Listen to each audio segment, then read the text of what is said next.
बिस्मिल्लाहिर्रहमानिर्रहीम। स्टूडेंट्स, आज की वीडियो में मैं डाटा ट्रांसफ़र की टेक्निक्स के बारे में आपको बताऊंगी। Data transfer between processor and IO devices दो तरह से होता है। डीएमए और इंटरप्ट दो टेक्निक्स हैं जिनको यूज़ किया जाता है। मोस्ट कॉमनली प्रोसेसर जो है वो आईओ का अगर वेट करता है तो उसकी स्पीड में और आईओ डिवाइसेस की स्पीड में जो कि बहुत ज़्यादा डिफरेंस होता है, तो हमारी सिस्टम की एफिशिएंसी डाउन हो जाती है, जिसके लिए डायरेक्ट मेमोरी एक्सेस यानी डीएमए का कंसेप्ट दिया गया है। डीएमए में होता ये है कि प्रोसेसर डायरेक्टली इन्वॉल्व नहीं होता, बल्कि वो अपने बिहाफ पे डीएमए कंट्रोलर को जो है ये रिस्पॉन्सिबिलिटी देता है कि वो डायरेक्टली मेमोरी को एक्सेस करे, आईओ डिवाइसेस से डाटा को ट्रांसफ़र करे इनटू मेमोरी, या मेमोरी से डाटा ट्रांसफ़र करे into two the IO devices.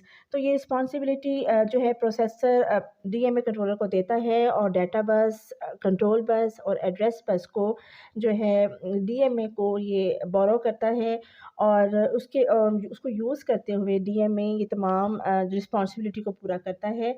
अगर तो वो डाटा ट्रांसफ़र करता है आईओ डिवाइस से मेमोरी लोकेशंस पर, तो इसको डीएमए राइट बोलते हैं।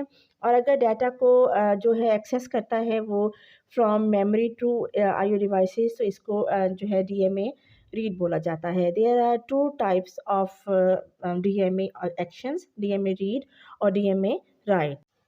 स्टूडेंट्स, डीएमए को यूज़ करने का ये फ़ायदा होता है कि जो प्रोसेसर है वो अपनी तमाम एक्टिविटीज़ को सस्पेंड नहीं करता और वेट नहीं करता, बल्कि वो अपनी प्रोसेसिंग को कंटिन्यू रखता है, और इस दौरान में डीएमए जो है एज अ स्लेव काम कर रहा होता है प्रोसेसर का।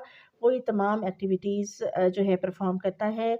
वो आईओ को सिग्नल इशू करता है, और अगर आईओ रेडी हैं तो उससे वो जो है डाटा को लेकर मेमोरी लोकेशंस पर स्टोर कर देता है, और between the memory locations, memory की एक लोकेशन से दूसरी मेमोरी लोकेशन तक भी डाटा को स्टोर करता है।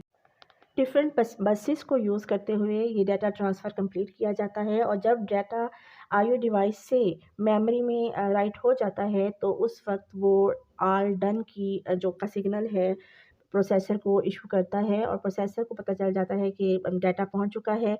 फिर जब उसको ज़रूरत होती है डाटा की, तो डाटा को मेमोरी से ट्रांसफ़र कर दिया जाता है इनटू रजिस्टर्स। दूसरी टेक्निक है पोलिंग एंड इंटरप्ट की। इसमें स्टूडेंट्स, मैं आपको बताऊं कि सीपीयू जो है प्रोसेसर डायरेक्टली इन्वॉल्व होता है कंटिन्यूसली या वेटिंग। इसमें इंटरप्ट में कंटिन्यूसली जो है इन्वॉल्व नहीं होता, बल्कि वो वेट करता है जब आईओ डिवाइस अपने रेडी होने का सिग्नल देता है, तो उस वक्त प्रोसेसर तमाम एक्टिविटीज़ को टेम्परेरीली सस्पेंड कर देता है और वेट करता है आईओ का। तो जब आईओ कंप्लीट हो जाती है, तो उसको वो पिक करके आईओ को फिर अपनी जो प्रोसेसिंग होती है उसको रिज्यूम करता है। पोलिंग में ऐसा होता है कि पोलिंग में प्रोसेसर बार बार चेक करता रहता है, उसको सिग्नल नहीं मिलता कि आईओ रेडी है, बल्कि वो बार बार चेक करता है अपनी प्रोसेसिंग को रोक के, और फिर चेक करता है कि क्या आईओ डिवाइस रेडी है या नहीं है। इन दोनों सूरतों में प्रोसेसर को अपनी एक्टिविटीज़ जो हैं वो सस्पेंड करनी पड़ती हैं, और वेट करना पड़ता है आईओ का। तो इससे हमारी एफिशिएंसी डाउन होती है। इंटरप्ट्स तीन तरह की होती हैं: सॉफ्टवेयर इंटरप्ट, हार्डवेयर इंटरप्ट और एक्सेप्शन। सॉफ्टवेयर इंटरप्ट जो होती है वो प्रोग्राम के अंदर से सिग्नल इशू किया जाता है कि हमें आईओ की ज़रूरत है। हार्डवेयर इंटरप्ट में आईओ डिवाइसेस सिग्नल खुद से इशू करते हैं कि हम रेडी हैं, और हम जो है आईओ के लिए हमसे आईओ ले ली जाए। एक्सेप्शंस अगर होते हैं जब कोई अनएक्सपेक्टेड एरर प्रोग्राम में, जैसे डिवीजन बाय ज़ीरो या इस तरह का कोई और एरर आ जाए। तो ये दो जो है कंडीशंस थी, टेक्निक्स थी, जिनसे डाटा को ट्रांसफ़र किया जा सकता है इनटू मेमोरी। Thank you.